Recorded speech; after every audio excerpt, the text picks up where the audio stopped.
ইতিহাস আমাদের সাক্ষী দেয় একটি দেশ একদিনে ভাঙেও না, আবার গড়েও ওঠে না। ঠিক যেমনি ভাবে 47-এ ভারত এবং 71-এ এসে বাংলাদেশ আর পাকিস্তান ভাগ হয়েছে। বাট এই ভাগ হওয়ার পিছনে ছিল অনেক কারণ, অনেক সমস্যা, অনেক জল্পনা কল্পনা, অনেক মানুষের অনেক প্ল্যান, অনেক দিনের ফসল এটি। বাট বর্তমান বাংলাদেশেও এরকম স্লোগান ভেসে আসছে, এরকম রায় ভেসে আসছে, মানুষের কানে কানে ভাসছে এরকম কথা যে বাংলাদেশকেও ভিন্ন একটি প্রদেশ করতে হবে বাংলাদেশের ভিতরে, অর্থাৎ বাংলাদেশকে ভাগ করতে হবে। বাট মূলত প্রশ্নটা হচ্ছে, এই ভাগের ফলে মূলত লাভটি হবে কার, মূলত উপকার কার, বাংলাদেশিদের নাকি বাংলাদেশের শত্রু যারা তাদের? বাংলাদেশের শত্রু যারা তারা দেখলো যে হ্যাঁ, বাংলাদেশকে যদি ভাগ করা চাই, ইভেন বাংলাদেশ নয়, যে কোনো দেশকে ভাগ করতে হলে সর্বপ্রথম সেই দেশের দরকার হয় গৃহযুদ্ধ। অর্থাৎ আমি বাংলাদেশকে নিতে চাই, সুতরাং আর বাংলাদেশে গৃহযুদ্ধ করানো দরকার। এবার গৃহযুদ্ধ কিভাবে করাবো? যেহেতু বাংলাদেশের মানুষ খুবই আবেগী, একটি কথার তালে সকলে নেচে ওঠে, সুতরাং হ্যাঁ, তাদের ট্রিগার করতে হবে তাদের নিজের আবেগে।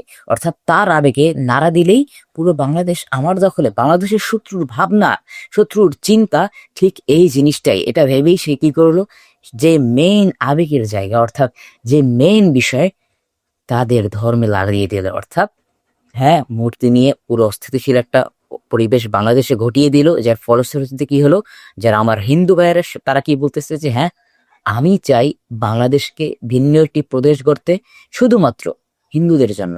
বাট আপনি যদি আপনার মন দিয়ে, আপনার মাথা দিয়ে, আপনার বিবেক দিয়ে কল্পনা করেন, বাংলাদেশের মানুষ ভাগ হলে বাংলাদেশের মূলত কি পাওয়া, এবং বাংলাদেশের মানুষ ভাগ হলে কার মূলত লাভ, কার মূলত উপকার, আমার নিজের নাকি আমার শত্রুর? যদি আমি ভাগ হয়ে যাই তাহলে আমার শত্রুর অবশ্যই লাভ হবে। ঠিক এটা চিন্তা করেই তারা আমাদের ভিতরে গৃহযুদ্ধ বাঁধিয়ে দিচ্ছে। বাট আমরা আমরা দেখেও বুঝতে পারছি না, দেখেও না বোঝার ভান করছি। বাট শুনে রাখুন, যে ব্যক্তি মূলত ওন করে যে হ্যাঁ বাংলাদেশ আমার, যে ব্যক্তি মূলত বিশ্বাস করে হ্যাঁ বাংলাদেশ আমার, যে ব্যক্তি মূলত জানে, মূলত বাঁচতে শিখে বাংলাদেশ আমার, আমি এটি আঁকড়ে ধরে বাঁচবো, সে কোনোদিনই চায় না বাংলাদেশ ভাগ হোক। সে কোনোদিনই চায় না বাংলাদেশে ভিন্ন একটি প্রদেশ গড়তে। যত কিছুই হয়ে যাক, যত বড় কিছুই হয়ে যায়, যারা এই জিনিসটি ধরতে পারছে তারাই হয়ে থাকবে অমর। যারা এই জিনিসটি ধরতে পারছে তারাই থাকতে পারবে মানুষের বুকে বুকে সারা জীবন। যেভাবে শহীদ শরীফ ওসমান হাদি, সে বুঝতে পারছে, সে ওন করতে পারছে বাংলাদেশ তার, সে বাংলাদেশ, সেই বাংলাদেশ। মৌলানা ভাসানী, সে বুঝতে পারছে বাংলাদেশ তার, ওন করতে পারছে সেই বাংলাদেশ, আগামী বাংলাদেশ সেই, এটা বুঝেই তারা অমর হয়ে রয়েছে। বাট আমরা কি করছি? আমরা বাংলাদেশকে প্রদেশ ভাগ করে দিচ্ছি।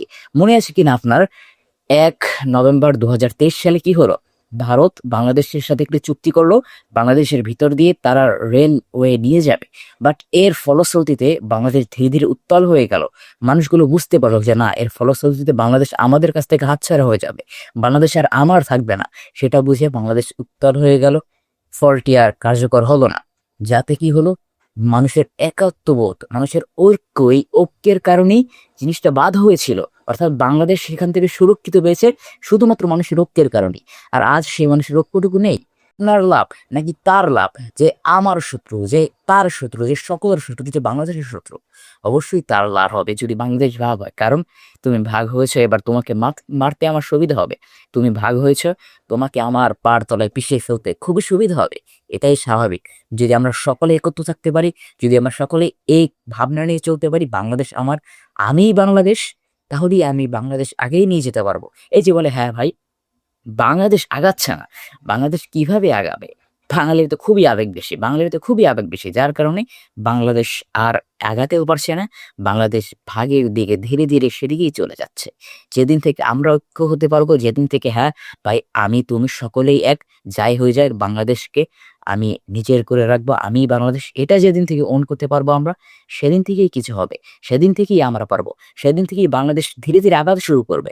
যেভাবে ইতিহাসে আগায়নি বাংলাদেশ, সেভাবে ভবিষ্যতে এগিয়ে যাবে বাংলাদেশ, খুবই উন্নত হবে বাংলাদেশ। এই জিনিসটি ভিতরে যদি অন করতে পারে সকলে ঐক্যবদ্ধভাবে, দেন বাংলাদেশ আগাবে। শুধু বলে ভাই বাংলাদেশ আগাবে না, কি হলো আগাবে? আমাদের ভিতরে ঐক্য নেই, যার কারণে আমরা বলছি হ্যাঁ বাংলাদেশ আমার প্রদেশ করে দাও, বাংলাদেশে আমার একটা শেষ করে দাও। এভাবে কিভাবে হবে? যদি এভাবে করতে থাকে মানুষ, তাহলে বুঝে নিতে হবে যে এই কাজটি করছে সে অবশ্যই বাংলাদেশ কোন করতে পারছে না, যে এই কাজটি করছে সে অবশ্যই বাংলাদেশের নাগরিকত্বের দাবি ধরে রাখতে পারেন। এখন পথ রয়েছে মূলত দুটি। কি কি পথ তাহলে সেগুলো? বিভাজন, ঘৃণা, দাবি, এইটা সেইটা, আর অন্যদিকে রয়েছে সত্য। যদি আমরা সত্যকে আঁকড়ে ধরতে পারি সকলে মিলে, যদি আমরা ঐক্যবদ্ধভাবে থাকতে পারি, দেন বাংলাদেশ আগাবে, দেন বাংলাদেশ কিছু হবে। না হলে কিছুই হবে না, না হলে বাংলাদেশ ধীরে ধীরে শত্রুর কবলেই পড়ে যাচ্ছে। আবার যেদিন থেকে আমরা শত্রুর কবল থেকে ছিনিয়ে আনতে চাবো, সেদিন আমাদের সকলের ঐক্যবদ্ধ হবে, সেদিন আমাদের সকলের একা কাজ করা যাবে না, সকলের ঐক্যবদ্ধভাবে কাজ করতে হবে, দেন আমরা কিছু একটা করতে পারবো।